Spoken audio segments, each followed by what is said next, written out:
दिल्ली की रात। आरव पूरी रात सो नहीं पाया। उसके दिमाग में बार बार वही सवाल घूम रहा था, अगर तस्वीर और वीडियो नकली है तो ये सब किसने किया। सुबह होते ही उसने अपने सबसे करीबी दोस्त कबीर को फ़ोन किया। कबीर, मुझे तुम्हारी मदद चाहिए। क्या हुआ? मुझे लगता है कोई हमारी ज़िंदगी बर्बाद करना चाहता है। मुझे सच जानना है, चाहे जो भी हो। कबीर साइबर सिक्योरिटी का एक्सपर्ट था। उसने वीडियो और तस्वीर अपने लैपटॉप में खोली। कुछ देर बाद उसकी आंखें चौड़ी हो गईं। आरव, तुम्हारा शक सही था, ये दोनों नकली हैं, इन्हें एडिट किया गया है। आरव की मुट्ठियां भिज गईं। लेकिन किसने? कबीर ने स्क्रीन पर एक नाम दिखाया, विक्रम मल्होत्रा। दूसरी तरफ विक्रम अब सीधे अनन्या के परिवार के करीब आने लगा था। वह कभी दवाइयां लेकर आता, कभी अनन्या के पिता की मदद करता, तो कभी उसकी छोटी बहन की फीस भर देता। धीरे धीरे अनन्या के माता पिता को लगा कि विक्रम बहुत अच्छा लड़का है। एक दिन विक्रम ने अनन्या के पिता से कहा, अंकल, मैं अनन्या से शादी करना चाहता हूँ। अनन्या के पिता चौंक गए। लेकिन बेटा, अनन्या की पसंद। विक्रम मुस्कुराया, मैं उसे बहुत खुश रखूंगा। उस समय उसके चेहरे की मुस्कान के पीछे छिपा जहर कोई देख नहीं पाया। शाम अनन्या मंदिर गई थी, वहां उसकी मुलाकात अचानक आरव से हो गई। दोनों कुछ पल तक एक दूसरे को देखते रहे। आरव धीरे धीरे उसके पास आया। अनन्या, मुझे तुमसे जरूरी बात करनी है, अनन्या ने ठंडी आवाज में कहा। अब क्या बाकी रह गया है? आरव ने अपना फोन आगे बढ़ाया। ये देखो, तुम्हारी और मेरी तस्वीरें नकली थी। किसी ने हमें अलग करने के लिए सब किया था। अनन्या ने वीडियो देखा, उसकी आंखों में आंसू भर आए। तो तुमने मुझे धोखा नहीं दिया? आरव ने सिर हिलाया। कभी नहीं। अनन्या रोते हुए उसके गले लग गई। मुझे माफ कर दो। आरव ने उसे बाहों में भर लिया। गलती तुम्हारी नहीं थी, हम दोनों को धोखा दिया गया। दोनों की आंखों में फिर से उम्मीद लौट आई। लेकिन मंदिर की सीढ़ियों के पीछे खड़ा विक्रम यह सब देख रहा था। उसने गुस्से में अपनी मुट्ठियां दीवार पर दे मारी। इतनी आसानी से नहीं। उसने फोन मिलाया। प्लान बी शुरू करो। कल सुबह तक अनन्या के पिता पर इतना कर्ज चढ़ जाना चाहिए कि उनके पास मेरी बात मानने के अलावा कोई रास्ता ना बचे। फोन कट गया। विक्रम की आंखों में खतरनाक सन्नाटा था। वह बुदबुदाया, अगर प्यार से नहीं मिली तो मजबूरी से मेरी बनोगी। सुबह के 7 बजे अनन्या के घर का माहौल बिल्कुल शांत था। उसके पिता रमेश शर्मा चाय पीते हुए पुराने कागज देख रहे थे। उनके माथे पर चिंता साफ दिखाई दे रही थी। अनन्या ने पूछा, पापा सब ठीक तो है? उन्होंने मुस्कुराने की कोशिश की। हाँ बेटा, बस स्कूल का थोड़ा काम है। लेकिन वह मुस्कान झूठी थी। उसी समय घर के बाहर 3 काली गाड़ियां आकर रुकी।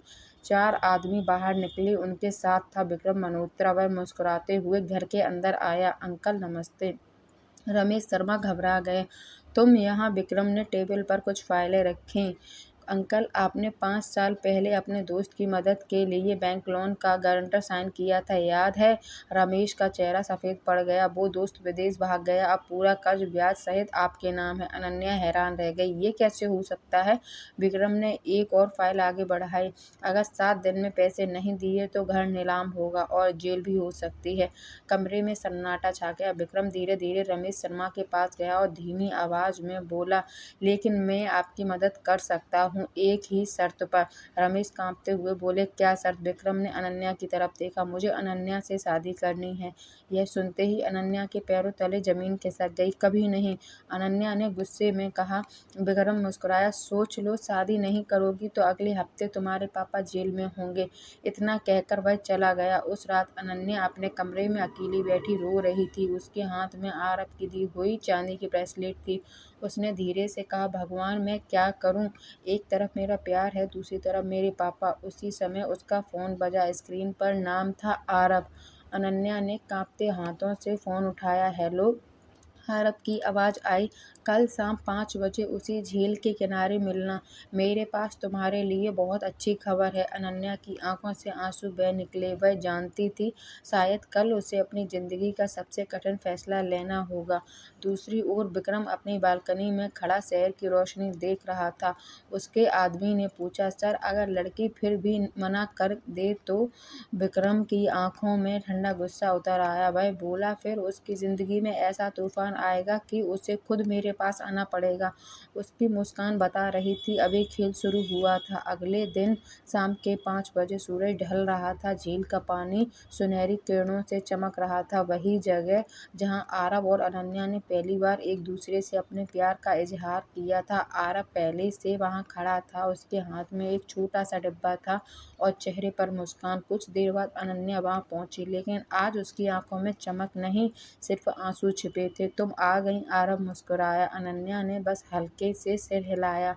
आरव ने जेब से एक लिफाफा निकाला। मुझे मुंबई में अपनी कंपनी का नया प्रोजेक्ट मिल गया। मैं चाहता हूँ कि सब ठीक होते ही हम अपने परिवारों से बात करें।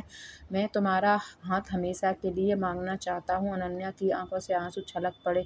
वह जानती थी कि अगर उसने सच बता दिया तो आरव विक्रम से भिड़ जाएगा और उसकी जान भी खतरे में पड़ सकती है। उसने अपने आंसू पोंछे और खुद को मजबूत बनाया। धीरे से बोली, आरव अब बहुत हो गया।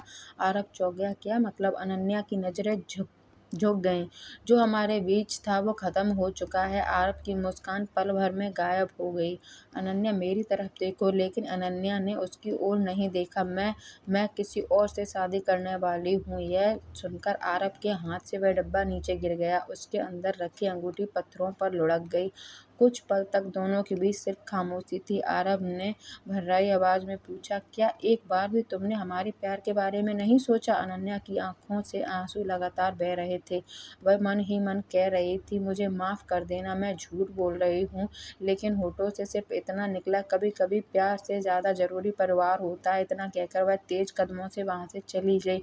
आरव उसे रोकना चाहता था, लेकिन उसके पैर जैसे जमीन में जम गए थे।